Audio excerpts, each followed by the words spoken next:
नमस्कार, आप देख रहे हैं एसबीटी न्यूज। पेश है 2 फरवरी बुधवार सुबह 6:15 बजे राजस्थान की बड़ी खबरें। खबरों की शुरुआत करें इससे पहले हम जानना चाहते हैं कि आप किस राज्य और जिले से हैं। हमें कमेंट बॉक्स में जरूर लिखें।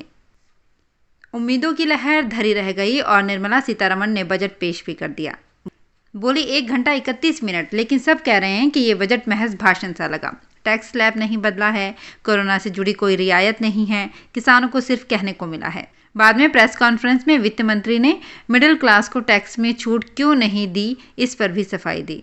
कहा, हमने 2 साल से टैक्स नहीं बढ़ाया, ये सबसे बड़ी राहत की बात है। ये बजट आम लोगों का बजट है। वित्त मंत्री कुछ ऐसी बातें जरूर कह गई जिन पर चर्चा जारी है। मसलन सरकार अब डिजिटल करेंसी लॉन्च करेगी, साथ ही इन्वेस्टमेंट का सबसे पॉपुलर जरिया बन चुकी क्रिप्टो करेंसी की कमाई पर 30% टैक्स लेगी।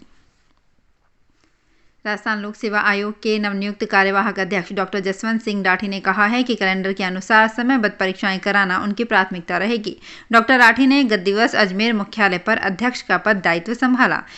पदभार ग्रहण करने के बाद उन्होंने कहा कि आयोग अभ्यर्थियों की आशाओं का केंद्र है। आयोग द्वारा जारी परीक्षा कैलेंडर के अनुसार परीक्षाओं का आयोजन उनकी प्राथमिकता रहेगी। साथ ही अभ्यर्थियों से सीधा संवाद कायम हो सके, इसकी व्यवस्था भी की जाएगी।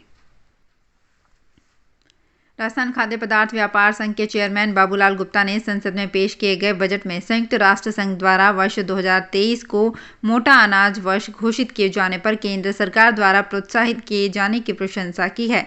गुप्ता ने एक बयान में कहा कि बजट प्रावधान के कारण तेल एवं तिलहन में भारत आत्मनिर्भर बनने की ओर आगे बढ़ेगा और तेल उद्योग में नई ऊर्जा पैदा होगी।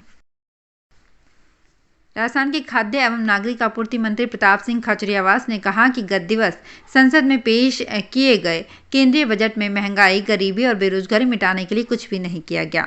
खाचरियावास ने बजट पर अपनी प्रतिक्रिया में कहा कि जिस बजट की इंतजार करते करते जनता की आंखें थक गई, वो बजट पूरी तरह से खोदा पहाड़ निकली चूहिया वाली कहावत को चरितार्थ कर गई। राजस्थान के बाड़मेर जिले में बेरोजगारी भत्ता ले रहे युवाओं द्वारा 15 दिन में इंटर्नशिप के लिए सहमति नहीं देने पर बेरोजगारी भत्ता बंद हो जाएगा। जिला रोजगार अधिकारी श्रवण चौधरी ने बताया कि जिले में बेरोजगारी भत्ता लेने वाले सभी आशार्थियों को राजकीय कार्यालयों में 4 घंटे इंटर्नशिप अनिवार्य रूप से लागू कर दी गई है। इसके अभाव में बेरोजगारी भत्ते का भुगतान नहीं किया जाएगा। राजस्थान में अध्यापक पात्रता परीक्षा पेपर लीक मामले की केंद्रीय जांच ब्यूरो जांच की मांग को लेकर भारतीय जनता पार्टी प्रदेश अध्यक्ष डॉक्टर सतीश पूनिया के नेतृत्व में भाजपा युवा मोर्चा सहित पार्टी के सभी मोर्चा के कार्यकर्ताओं ने मुख्यमंत्री निवास तक कूच किया।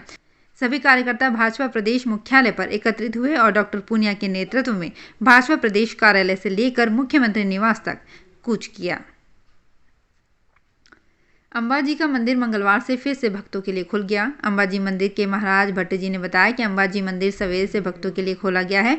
कोविड-19 के चलते भक्तों को प्रोटोकॉल का पालन करना पड़ेगा। 1 घंटे में केवल 150 भक्त ही दर्शन कर पाएंगे। अंबाजी मंदिर में आने वाले सभी भक्तों को ऑनलाइन रजिस्ट्रेशन करवाना होगा।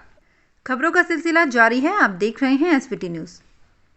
राजस्थान के पूर्व उप मुख्यमंत्री सचिन पायलट ने संसद में पेश को बजट आम आदमी के लिए पूरी तरह से निराशाजनक बताते हुए कहा कि महंगाई सहित रोजगार रहित इस बजट और जीडीपी से देश का युवा हताश और निराश हुआ है, क्योंकि जीडीपी का अधिकतर हिस्सा पूंजीपतियों की जेब में रहा है। पायलट ने केंद्रीय बजट पर प्रतिक्रिया देते हुए कहा कि गरीबों, युवाओं और बेरोजगारों के लिए बजट में एक भी शब्द नहीं बोला गया। आजादी के अमृत काल के नाम से 25 वर्षों का विजन पेश किया गया है, जबकि इस कार्यकाल के 3 वर्षों सहित पिछले 7 सालों की घोषणाओं का कोई हिसाब प्रस्तुत नहीं किया गया है।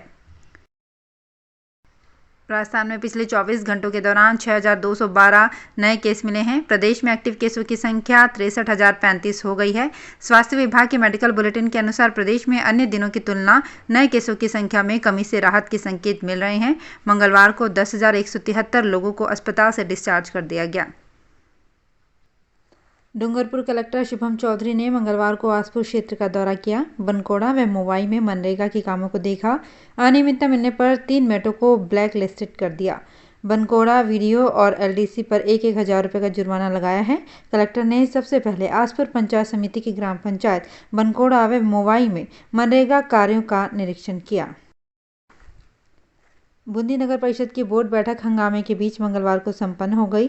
बोर्ड बैठक में बूंदी के विकास के लिए 1 अरब 70 लाख रुपए के प्रस्ताव पास किए गए। बैठक का बीजेपी पार्षदों ने विरोध किया और बहिष्कार करते हुए शामिल नहीं हुए। छत्रपुरा स्थित अंबेडकर भवन में आयोजित बैठक में कांग्रेस पार्षदों को विरोध का सामना करना पड़ा। मुख्य गेट पर बीजेपी पार्षद व नेता धरना देकर बैठ गए। किसी भी पार्षद को अंदर जाने नहीं दिया गया। कांग्रेस पार्षदों और बीजेपी पार्षदों के बीच जमकर धक्का मुक्की हुई। चित्तौड़गढ़ में एक तेंदुआ आसावरा माताजी के पहाड़ी इलाके में तालाब के पास लगे जाल में जाकर फंस गया। उसकी दहाड़ सुनकर लोगों को जानकारी मिली। जाल सुअर को फंसाने के लिए बिछाया गया था, मगर तेंदुआ फंस गया। सूचना पर वन विभाग की टीम मौके पर पहुंची। भीड़ को हटाने के लिए 3 थानों के जाब्ते को बुलाना पड़ा। टीम ने पैंथर को रेस्क्यू कर सीता माता के वन में छोड़ दिया। खबरों का सिलसिला जारी है, आप देख रहे हैं SPT news. Medical council committee ने नीट 2021 में काउंसलिंग के लिए प्रथम राउंड ऑल इंडिया कोटे का प्रोविजनल सीट अलॉटमेंट मंगलवार को जारी कर दिया। एम्स, जिपमेर एवं सेंट्रल यूनिवर्सिटीज तथा ईएसआईसी मेडिकल कॉलेज की काउंसलिंग एक कॉमन पोर्टल पर संपन्न हुई। एमसीसी काउंसलिंग का सेकेंड राउंड 9 फरवरी से 14 फरवरी के मध्य होगा। राजस्थान लोक सेवा आयोग की ओर से सहायक वन संरक्षक एवं वन रेंज ऑफिसर ग्रेड 1 प्रतियोगी परीक्षा 2018 के इंटरव्यू में अस्थायी रूप से सफल घोषित कैंडिडेट पद प्राथमिकता क्रम में परिवर्तन कर सकते हैं। इसके लिए आवेदन की आज 2 फरवरी लास्ट डेट है। इसके लिए 29 जनवरी से ऑनलाइन आवेदन की सुविधा दी गई थी। संशोधन चाहने वाले अभ्यर्थी को ई मित्रा या फिर ऑनलाइन बैंकिंग के माध्यम से 500 रुपये का शुल्क जमा कराना होगा। नागौर सांसद हनुमान बेनीवाल ने मंगलवार को संसद में पेश किए गए केंद्रीय बजट को निराशाजनक बताया है। सांसद ने कहा कि सरकार के वर्तमान कार्यकाल के पिछले बजट से तुलना करें तो ये बजट सबसे ज्यादा हताश करने वाला रहा है। सांसद ने कहा कि एमएसपी पर रिकॉर्ड खरीद करने की बात को बजट में बोला गया, लेकिन हकीकत पूरी उलट है। तो फिलहाल इस बुलेटिन में इतना ही। फिर हाजिर होंगे कुछ और बड़ी खबरों के साथ। एसबीटी न्यूज़ के दर्शकों से हम जानना चाहते हैं कि वे किस राज्य और जिले से हैं। हमें कमेंट बॉक्स में जरूर लिखें। एसबीटी न्यूज़ के और भी वीडियोस को देखने के लिए हमारे चैनल को सब्सक्राइब करें और नोटिफिकेशन पाने के लिए बेल आइकन को प्रेस करें।